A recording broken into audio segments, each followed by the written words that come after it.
이번에는 국민의힘 상황도 살펴보도록 하겠습니다. 차기 대선의 국민의힘 후보 적합도 조사 살펴보도록 하겠습니다. 제일 중요한 건 이제 국민의힘 지지층과 무당층의 조사 결과겠죠. 약간 주홍색에 가까운 옅은 색깔을 좀 보시면 될 것 같습니다. 김문수 32.7, 한동훈 23, 홍준표 22.7, 안철수 6.5 이렇게 나타나고 있습니다. 3차 국민의힘 내일 4자 경선의 결과가 이제 발표된다는데 여론조사상은 이제 김문수, 한동훈, 홍준표 이런 순위긴 한데 이게 전략적 투표로 하게 되는 거잖아요, 장 소장님. 당원들 입장에선. 이게 전략적인 투표라고 봐야 할지 아니면 그냥 내가 싫어하는 사람 있으니까 덜 싫어하는 사람 찍어야 될지 뭔지는 잘 판단을 못 하겠는데 일단은 국민의힘 대선 후보 경선이 상당히 관심 바뀌고 좀 집중도가 떨어진 이유는 있는 것 같아요. 경기장 안에서의 경기하는 선수들보다 경기장 밖에서 후보 선수로 대기하는 분에 대해서 너무 관심이 많은 것 같다. 그래서 지금 제가 봤을 때는요, 과반수 득표자는 나오지 않을 것 같고 결선까지 가야 될 것 같고요. 각종 여론조사를 종합을 해보면 김문수 후보가 일단 결선에 올라가는 것은 상수로 두고 한동훈, 홍준표 이 둘 중에 어느 분이 올라가더라도 이상하지 않는 지금 경선 상황이다라고 좀 말씀드리고 싶습니다. 근데 지금 국민의힘의 대부분의 의원들과 선거의 고관여층인 당원들은요, 어쨌든 경선 후에 한덕수와의 단일화 이거에 더 관심이 많아요. 그리고 그것도 그냥 국민의힘 경선에서 국민의힘 대통령 후보로 당선된 사람들은 그냥 스페어, 그냥 우리가 주되게 밀어야 될 사람은 한덕수 이렇게 좀 생각을 하는 것 같습니다. 그래서 이 경선 자체를 우리가 의미 있게 분석하는 것이 뭔 의미가 있을까, 또 그런 생각도 듭니다. 장 소장님께 그렇게 말씀하시니까 김성환 평론가께도 비슷한 질문 드리려고 했는데 다른 질문 드리도록 하겠습니다.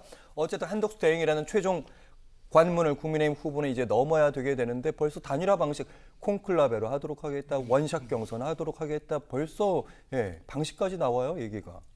그러니까 한덕수 변수가 들어가고 나니까 국민의힘 지지층이나 보수층이 혼란을 느끼는 거예요. 어쨌든 상수로 한덕수 권한대행이 출마한다면 우리 쪽으로 후보가 될 가능성이 매우 높다고 생각하는 거고요.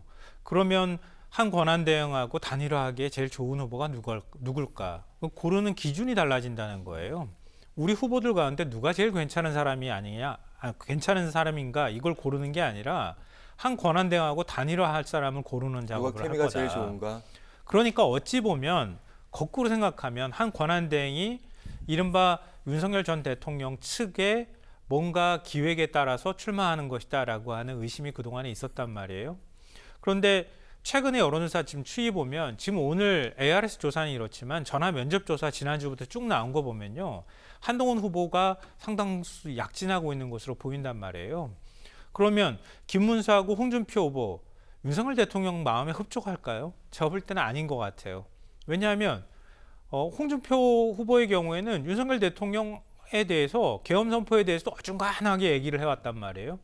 윤 전 대통령은 국민의힘이 자기 안 도와줬다고 지금까지도 생각하고 있다는 겁니다. 그러니까 원래 그런 생각하는 사람이니까 이렇게 치부한다 하더라도 김문수 후보도 역시 윤석열 대통령을 그렇게 적극적으로 도왔다고 얘기할 만큼 뭔가 행동을 하지는 않았어요. 그냥 말 조금 했던 것뿐이지 그렇다고 자기 지지세가 있는 것도 아니에요. 결국 윤 전 대통령 반탄에 대한 지지세를 업고 지금 김문수 후보가 지지를 받는 거란 말이에요. 그러면 한동훈 후보가 치고 올라오는 상황에서 마뜩치 않은 두 명의 후보가 있을 때 그러면 윤심이 작동한다고 하면 누굴 지원하려고 하겠습니까? 결국 최후의 카드로 한덕수 권한대행 카드로 생각할 수밖에 없는 거 아니냐 이런 얘기가 나오는 거고요. 그렇기 때문에 지금 당원들 지지자들이 뭔가 찬탄 쪽으로 가거나 아니면은 이번 대선엔 패배하더라도 보수가 좀 달라져야 된다고 생각하는 지지층들이 늘어나고 있다는 얘기는 윤 전 대통령한테 상당한 경계심의 대상, 경각심을 줄 필요가, 경각심이 일으켜질 만한 상황이라는 거죠. 그럴 때 지금 한 대행이 갑자기 이번 주 들어서서 막 출마한다고 분위기 띄우고 비서실장 그만두고 근데 정작 5월 2일 날 그만둔다는 얘기가 지금 나오고 있거든요. 이 얘기는 사실상 경선에 출마 카드를 던지면서 영향을 주려고 하는 거 아니냐. 이런 해석도 저는 가능할 거라고 봐요. 그러면 누가 제일 편한 후보냐라고 보면 당원들이 그쪽으로 마음이 쏠리면 김문수 후보가 될 가능성이 있겠다 싶고요. 그 전에 여론조사 내용을 제가 계속 분석해 보면 홍준표 후보의 지지세도 만만치 않단 말이에요. 근데 여기에 만약에 지지층이 크게 흔들리지 않는다고 하면 저는 홍준표 후보도 될 가능성이 있다. 그러면 상수는 한동훈 후보 한 명 남는 거다. 왜냐하면 반탄에서 안철수 후보의 지지세가 그렇게 많지 않기 때문에.